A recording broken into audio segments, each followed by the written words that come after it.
L'heure des pros, c'est la deuxième partie pour parler du climat. Le climat est-il devenu fou? C'est une question que beaucoup se posent actuellement. Avec Emmanuel Bocry, vous êtes directeur de l'unité média de Météo France. Avec Frédéric Danhé, vous êtes journaliste scientifique, spécialiste de l'environnement. Et avec Jean-Claude Beaujour, vous êtes avocat et vice-président de France Amérique et vous vivez en Floride, aux États-Unis et à Washington.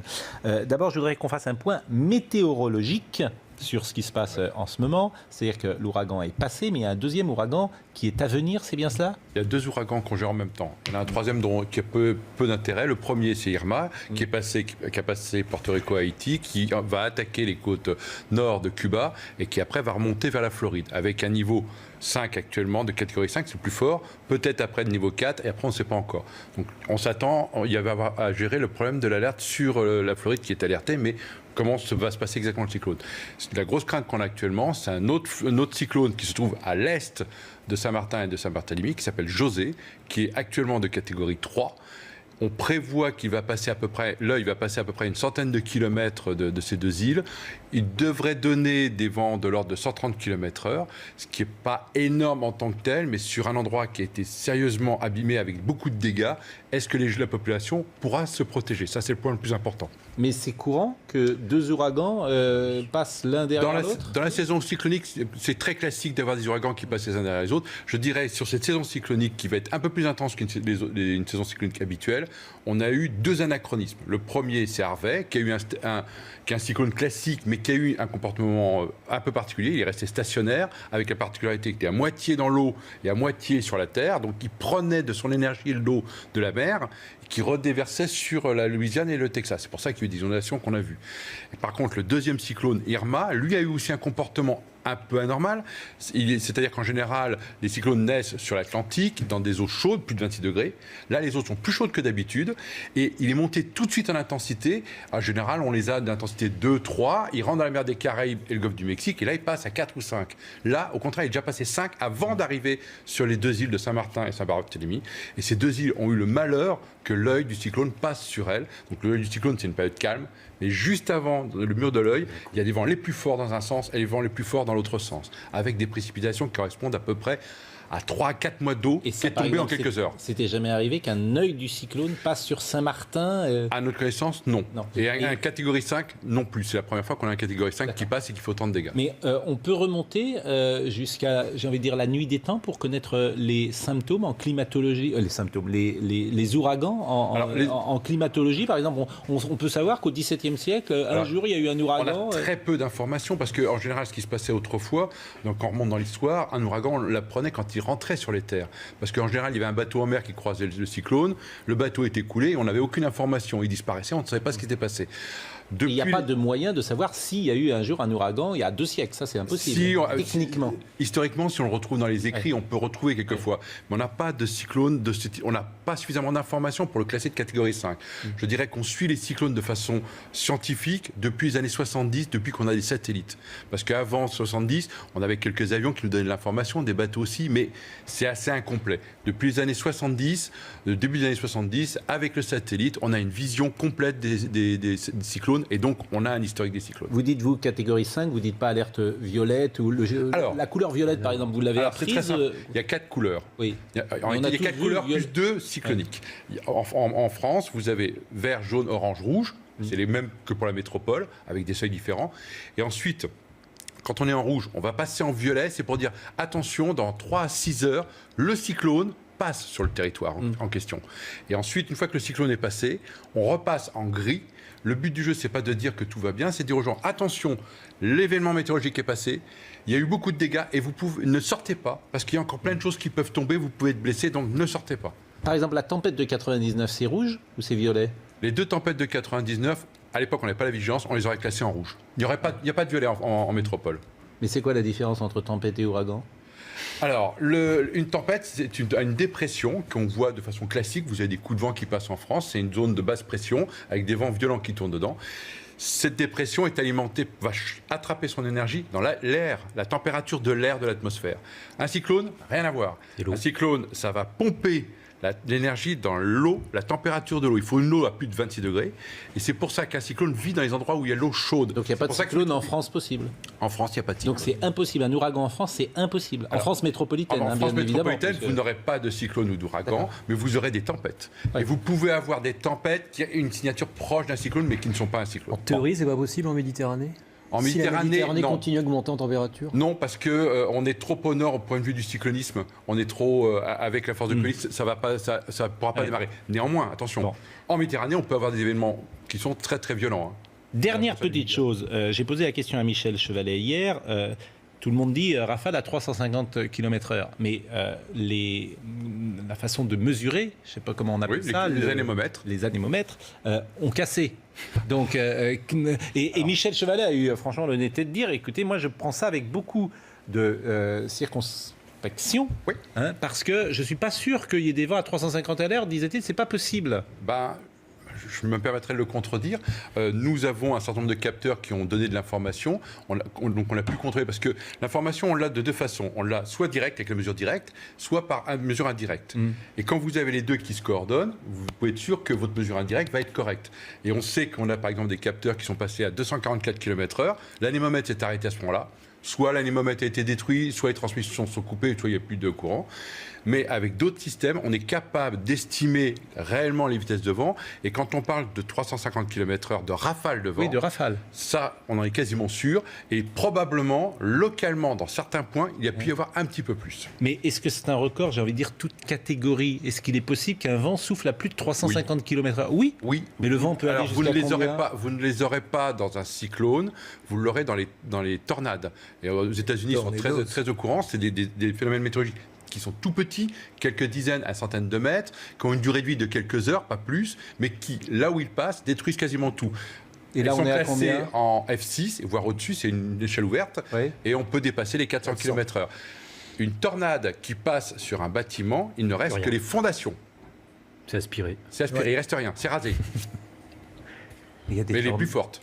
Vous en avez des petites qui ne font qui casquent simplement. Et la dernière tornade, par exemple, qui est passée aux États-Unis, c'était quand? On en a chaque année. Chaque année, dans la tornade où elle est, vous avez plein de tornades. Vous en avez dans le sud? En France, c'est pas possible. En France, nous avons des tornades. Nous en avons à peu près une centaine par an. Ce sont des tornades beaucoup moins intenses que ce qu'il y a aux États-Unis, mais localement, elles font beaucoup de dégâts. Souvenez-vous, dans le nord de la France, il y a quelques années, là, on a eu, je crois, beaucoup de dégâts, mais c'était très, très, très localisé. C'est absolument passionnant de vous écouter et d'écouter les informations sur les éléments avec lesquels nous vivons quotidiennement, et on s'aperçoit qu'on connaît rien. Les gens connaissent. Pas grand-chose en tout cas. Quand vous prenez les régions des Antilles, toutes les populations qui vivent là-bas sont formées, connaissent très très bien les cyclones, savent très bien ce que c'est. En début d'alerte cyclonique, en début de saison cyclonique, on les prévient, on leur rappelle les conseils de comportement, on leur rappelle les alertes. Et quand vous avez une alerte, ils savent ce qu'il faut faire. La dernière fois que sur les Antilles est passé ou un ouragan ou une tempête, je ne sais pas comment dire, mais qui a laissé des dégâts très importants, c'était quand? C'était Haïti, c'était quoi? C'était Hugo? Haïti, oui. Non, c'était pas. En fait, je pensais aux Antilles françaises. Alors là, question. Vous avez Hugo qui a fait beaucoup de dégâts, parce qu'il était passé sur la Guadeloupe. Je n'ai pas en tête, mais vous avez régulièrement, grossièrement, on estime qu'il y a à peu près un cyclone tous les 4 ans qui passe sur les Antilles. Mais c'est très important en fait. Un cyclone qui fait des dégâts. Voilà, qui fait des dégâts, mais très importants. Il y en a 80 par an des cyclones. Il y en a 8 à 9 entre juin et septembre. Donc ça n'a rien d'exceptionnel. Ce qu'il y a d'exceptionnel, ce qu'il y a de rare, c'est l'intensité.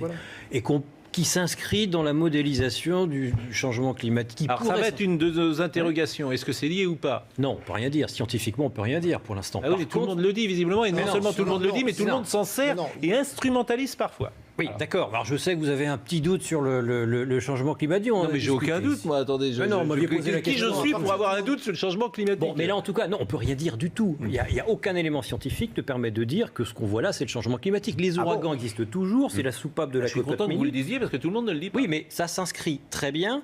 Cette augmentation de l'intensité, ça s'inscrit très bien dans la modélisation du changement climatique qui, partant d'une eau de plus en plus chaude, partant avec des vents de plus en plus turbulents, crée des aspirateurs encore plus puissants. Donc, les cyclones qui existeront toujours, encore une fois, vous avez une cocotte minute en été qui s'installe sur le golfe du Mexique, et à un moment ou à un autre, il faut bien tirer la soupape. Eh bien, cette soupape, on va devoir la nature va devoir la tirer, peut-être, sans doute, un peu plus vite, parce que l'énergie en jeu est supérieure.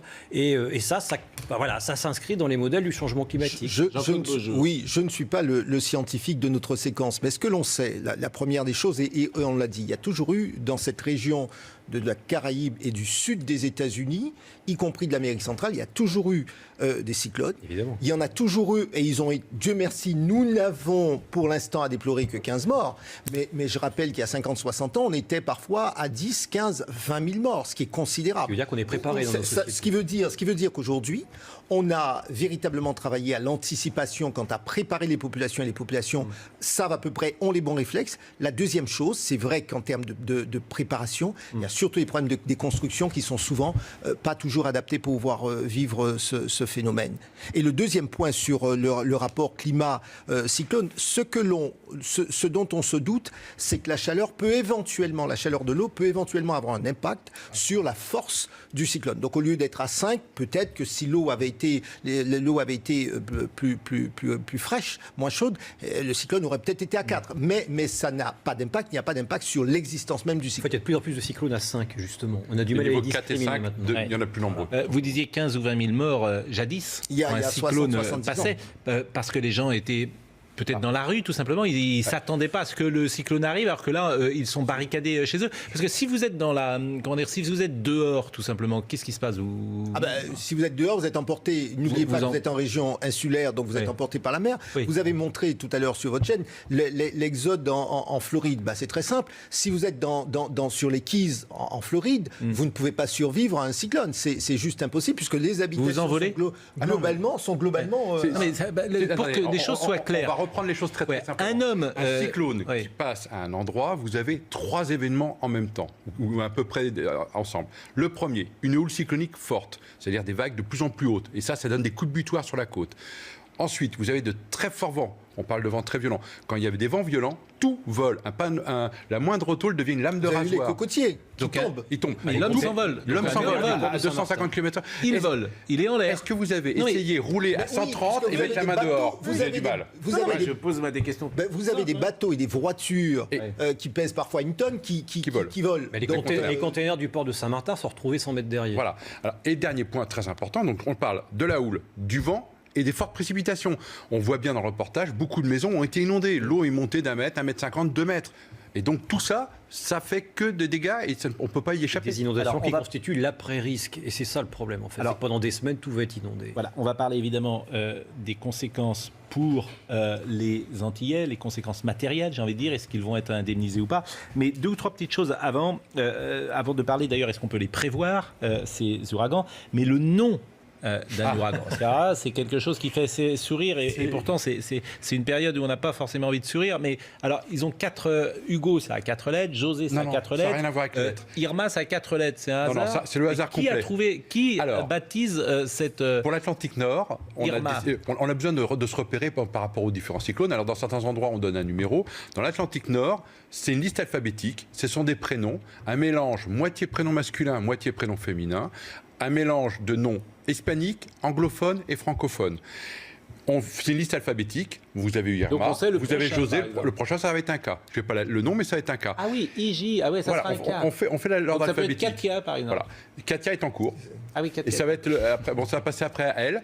Et un point très important, un cyclone majeur qui a eu un impact sur la population sera retiré définitivement des listes. Vous n'entendrez plus jamais le mot Katrina. Vous n'entendrez plus jamais le nom d'Hugo. C'est terminé. Ils sont exclus. D'accord. Bon, prévoir un cyclone, aujourd'hui on le prévoit à 3 jours, 4 jours, 5 jours? Alors, plus on va loin, moins on est précis. Mais quand vous regardez la façon dont sont faites les prévisions, on est très précis à 24, 48 heures. Là, je prends par exemple le cyclone Irma. 72 heures avant, j'ai été estomaqué par la qualité des prévisions. On le positionnait bien, on avait la bonne intensité et on avait la bonne chronologie. Dans certains autres cyclones, c'est un peu plus difficile. Ça dépend un peu du comportement du cyclone. Et on a une bonne vision. À 4-5 jours, on a déjà une bonne idée de ce qui va se passer. Et on les suit sur des applications comme Windy en temps réel. Et là, typiquement, vous prenez la Floride. La Floride, ça fait 4-5 jours qu'on sait que la Floride va être touchée. Mais on ne sait pas. Dans 36 heures. Voilà. Et on ne savait pas à l'époque si c'était sur la Floride, un peu à l'est ou un peu à l'ouest. Mais on savait que la Floride, elle serait touchée. Mais la Floride, elle est touchée de manière régulière comme les Antilles ou moins quand même. C'est la ligne de passage. Une fois tous les 4 ans, il y a un gros... On a l'impression quand même que la Floride est plus épargnée. Non, c'est la ligne de passage. Et Miami a été parfois détruit. Disons que grossièrement, quand on prend le trajet classique d'un cyclone, c'est je nais dans l'Atlantique Nord, je traverse, j'arrive sur les Antilles ou au nord des Antilles, ils font une boucle pour remonter vers le nord. Soit ils rentrent sur les États-Unis ou le Mexique, et là ils vont mourir en 2-3 jours parce qu'ils n'ont plus d'alimentation d'énergie. Soit ils ressortent, où ils longent la côte américaine et ils vont être recyclés dans l'Atlantique, le nord de l'Atlantique. Ils vont devenir une petite dépression et quelquefois, en France, on récupère des résidus de ces cyclones. Alors je vais vous poser une question dont je connais la réponse, mais et c'est formidable dans le monde d'aujourd'hui d'ailleurs, c'est que on ne peut pas arrêter un cyclone. Il y a pas, les humains n'ont pas trouvé la parade. Mais qu'est-ce que vous voulez faire? Mais ma question elle est stupide, je suis bien d'accord avec vous. Qu'est-ce que vous voulez faire? Mais c'est tout notre stock de bombes atomiques en quelques heures. Mais c'est entendu et c'est là qu'on est face aux éléments. C'est même une réflexion sur ça devrait nous rendre humbles. Exactement, c'est ça que je voulais dire. C'est un phénomène. Il n'y a rien à faire. Mais c'est un phénomène naturel. Oui, bien sûr. Voilà, point. Mais il y a des phénomènes naturels que tu essayes avec l'homme d'arrêter. Et peut-être que d'ici 10 000 ans de ça... nous ne serons pas là. Nous ne serons pas là, mais peut-être, je n'en sais rien. Mais en tout cas, on ne peut pas arrêter... On ne peut pas arrêter un cyclone parce que ça fait déjà l'épaisseur de l'atmosphère, c'est 16 km. Et surtout, ça serait très dangereux d'arrêter un cyclone. Parce que ça rééquilibre aussi l'énergie dans l'atmosphère. C'est un rééquilibrage très violent. Si on arrêtait les cyclones, est-ce qu'on ne fabriquerait pas un cyclone encore plus violent? C'est comme briser la houle avec un brise-lame. Ça a besoin d'exister, c'est une soupape de sécurité, elle existe, on ne peut pas l'empêcher. La seule chose qu'on puisse faire, c'est donner de bons systèmes d'alerte pour que les populations se protègent. Bon, Jean-Claude Beaujour, aux Antilles par exemple, pourquoi les constructions ne sont-elles pas construites, si j'ose dire, ou faites pour résister à des vents aussi importants? Il y a deux phénomènes. Je pense que les architectes sont contraints entre une architecture adaptée à la question du cyclone, une architecture adaptée au tremblement de terre parce qu'il y a un risque sismique très compliqué. Après, il y a des questions de moyens, c'est-à-dire que la meilleure possibilité, et c'est pour cette raison que dans d'autres zones, il y a moins d'impact, ce sont des constructions en dur. Donc là, sur le littoral, si vous décidez de faire une maison en bois, vous êtes forcément plus vulnérable que si vous avez une construction en dur sur plusieurs étages. Donc oui, les constructions en bois sont plus vulnérables. Mais est-ce qu'il y a des choses qui ont résisté dans les images que vous voyez? Est-ce qu'il y a des bâtiments qui ont résisté? Il n'y a pas eu grand-chose. Alors, il n'y a pas grand-chose, mais c'est sur l'île de Saint-Martin. Même l'hôpital a été impacté. Voilà, même la préfecture a volé. L'hôpital complètement? Non, mais où il a été aspiré, les canalisations éclatées. Voilà, bon, mais globalement, pour la protection des individus, c'est vrai que quand vous avez de l'immeuble en dur à hauteur, vous protégez déjà les populations. Maintenant, on ne peut pas vivre que dans du dur et dans de la hauteur. C'est vrai qu'on a aussi développé, et c'est une bonne chose, une architecture plus adaptée, plus tropicale. Moi, je préfère qu'on soit aux Antilles ou qu'on soit en Floride. Je préfère vivre dans une maison à un étage, au rez-de-chaussée, plutôt que de vivre au 15e étage. Si vous regardez les côtes de Floride, tous ces bâtiments en bord de mer avec 15 étages, c'est pas tout. Mais un bâtiment de 15 étages est plus solide qu'un bâtiment d'un étage, c'est ça? C'est-à-dire qu'il n'y a pas le risque qu'il tombe par terre avec des vents aussi forts? De toute façon. Il sera fragilisé, mais il y a moins de risques qu'une maison en bois qui tient sur... voilà. Est-ce qu'on peut également parler des indemnisations qui vont se mettre en place? Parce que c'est un problème, ça. Alors, là, qu'est-ce qui va se passer pendant maintenant Alors, le Premier ministre va signer un arrêté de catastrophe naturelle, donc qui permet éventuellement aux personnes qui sont assurées, qui les rend éligibles, je dis bien éligibles, à l'indemnisation. À partir du moment où il y a l'arrêté de catastrophe naturelle est publié au journal officiel. Mais paraît-il que tout le monde n'est pas assuré. Je note pour vos téléspectateurs juste une précision, qu'ils ont 10 jours pour faire leur déclaration de sinistre. J'insiste parce que le délai est très court, alors même qu'ils peuvent être sans papier, avoir d'autres préoccupations. 10 jours pour pouvoir faire la déclaration, et c'est vrai, et j'ai bien dit, ceux qui sont assurés et ils sont éligibles il faut qu'ils soient assurés. Tout le monde ne l'est pas, beaucoup ne le sont pas, parce que pour des questions de moyens, souvent, et on le voit bien aux États-Unis. Même si c'est obligatoire, l'assurance. Même si c'est obligatoire, mais vous savez, vous ne payez pas votre prime d'assurance, l'assurance vous retire sa garantie, et si vous êtes propriétaire, il ne risque pas de vous arriver grand-chose. À Houston, dans le quartier de Brayburn, qui était le plus impacté, où en principe, vous ne pouvez pas acheter, même louer sans une assurance inondation, à peine 15% des maisons étaient assurées. Et aux États-Unis, on estime que là, ça va coûter une centaine de milliards de dollars, mais les assurances ne vont couvrir, j'ai regardé les estimations ce matin, entre 1 et 20 milliards. Le reste, c'est le gouvernement fédéral. In fine, les gens ne pourraient être indemnisés qu'à 40%. Parce que l'État fédéral est là. Les assureurs ne couvrent rien. Donc pour eux, on le voit sur l'Argus de l'assurance, il n'y a pas d'impact. Par contre, il y a un impact sur le marché des produits assurantiels cotés en bourse, qui est celui des obligations climatiques, où là, on gagne de l'argent. C'est pour ça que j'ai parlé d'éligibilité à l'indemnisation, parce qu'après on rentre, alors là on est dans l'émotion et tout le monde dit il faut soutenir, on compatit, très bien, mais lorsqu'on rentrera dans le dur, c'est-à-dire lorsque les sinistrés diront voilà, moi j'ai perdu telle chose, combien est-ce que vous me remboursez, vous verrez tout de suite que derrière il y a des dossiers à monter, les gens ne sont pas forcément en mesure de faire la preuve d'une perte d'exploitation pour un certain nombre de commerçants, parce que Saint-Barth, il y a énormément de commerçants qui ont tout perdu, d'hôtels qui ne vit évidemment que du tourisme, bien évidemment. Non, puis il y a tous les coûts non cachés. Pardon, pour Katrina, on estime que les assurances, avec l'État fédéral, ont couvert 150 milliards. Mais en termes de reconstruction derrière, de jours d'exploitation des plateformes pétrolières qui n'ont pas été couverts, c'est plus de 350 milliards de dollars que ça a coûté à l'économie américaine. Si on voulait comparer ce qui s'est passé ces derniers jours avec Irma à un autre ouragan, ce serait Katrina, par exemple, qui avait cette force-là?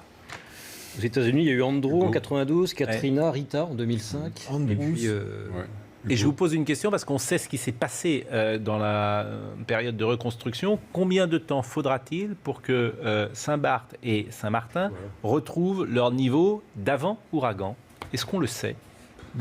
Difficile, mais si les financements suivent, parce qu'il faut être très concret, c'est une question de financement. Donc hier, on a entendu le Premier ministre qui a dit qu'il allait y avoir une mobilisation de l'État, mais à quelle hauteur, comment? S'il y a des financements, on peut espérer qu'à 2-3 ans, on arrivera à un niveau acceptable, mais si les financements ne suivent pas ou si les indemnisations se font trop tardives, ben, ça peut durer 5 ans, avec des conséquences. Parce que ce qu'il faut bien comprendre, c'est que là où les conséquences sont dramatiques pour les Antilles françaises, pour nos compatriotes de l'outre-mer, c'est qu'on vit sur une île. Donc vous ne pouvez pas arrêter votre exploitation de restauration et aller à 100 km vivre, avoir une autre activité comme on pourrait le faire quand on est aux États-Unis, etc. Donc c'est vrai que ce phénomène insulaire amplifie les conséquences non seulement financières, mais aussi humaines pour ces populations. C'est des questions quotidiennes que je vous pose, mais forcément ce sont aussi des questions que les gens se posent. Très concrètement, lorsque vous êtes un salarié et que vous ne pouvez plus travailler parce que l'hôtel a été détruit, qu'est-ce qui se passe? Chômage économique.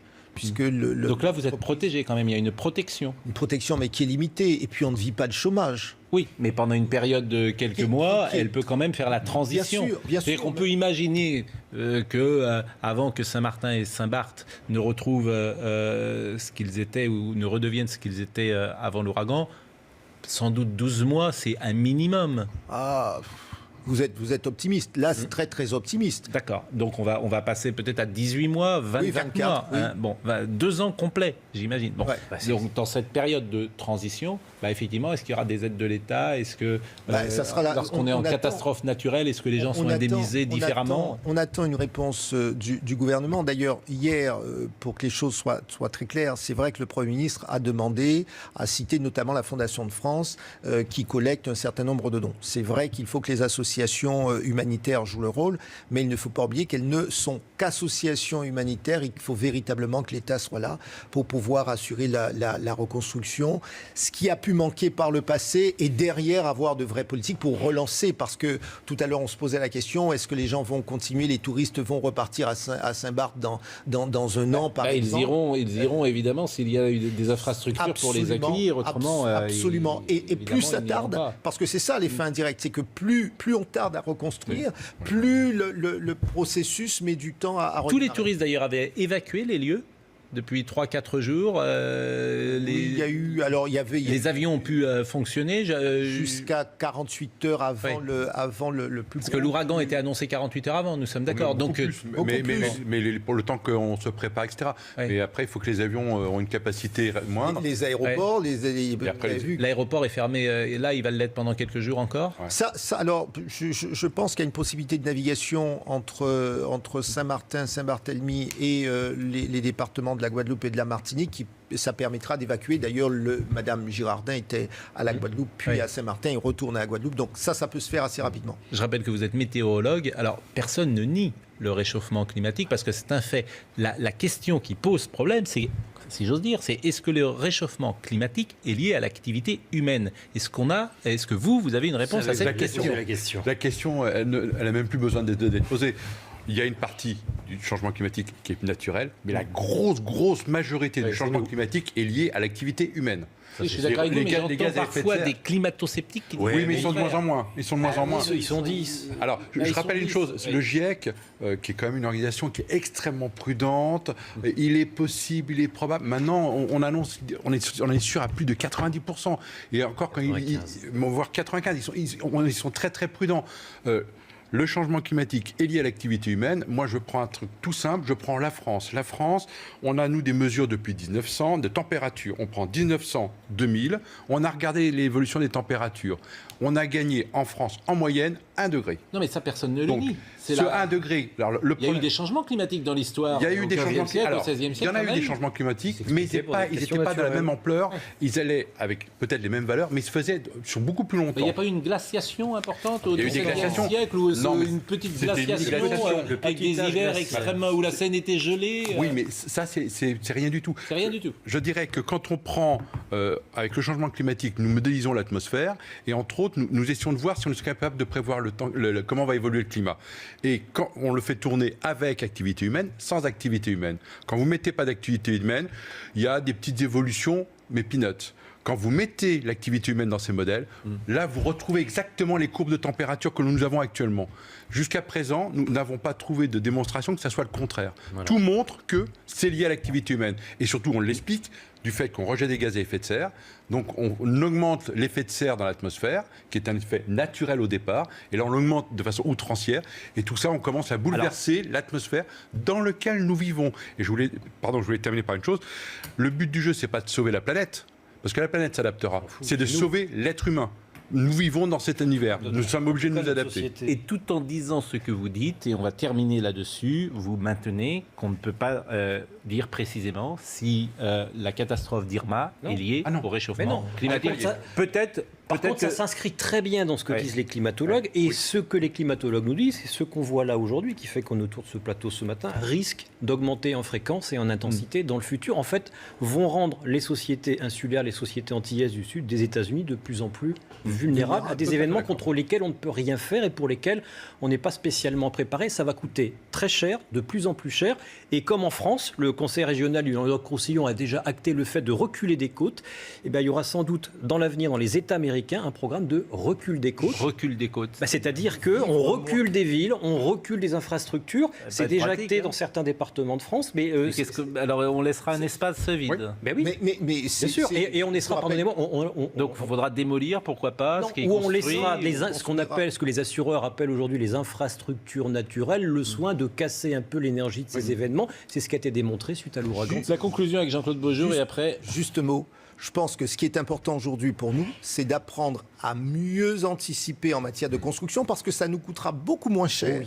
Désormais de raisonner différemment et de dire qu'on n'a pas nécessairement besoin de construire les pieds dans l'eau, par exemple. Ou alors avec les normes, celles du Hollandais, par exemple. Donc il y a vraiment un travail de réflexion. Et s'il y a ce travail de réflexion, ça nous coûtera beaucoup moins cher. Merci à tous. C'était passionnant de vous écouter. Vous êtes des experts et vous connaissez parfaitement ces ouragans, ces tempêtes, ces tornades. L'info va se poursuivre. Je rappelle que Pierre Berger est décédé cette nuit. C'est une grande figure de notre époque, amateur de littérature, mais également engagé dans la vie militante. et engagé, bien sûr, dans la culture au sens large. Il avait été compagnon d'Yves Saint-Laurent et il avait permis à Yves Saint-Laurent de devenir l'immense couturier qu'il est. Claire-Elisabeth Beaufort va en parler à 11h. L'info se poursuit sur CNews.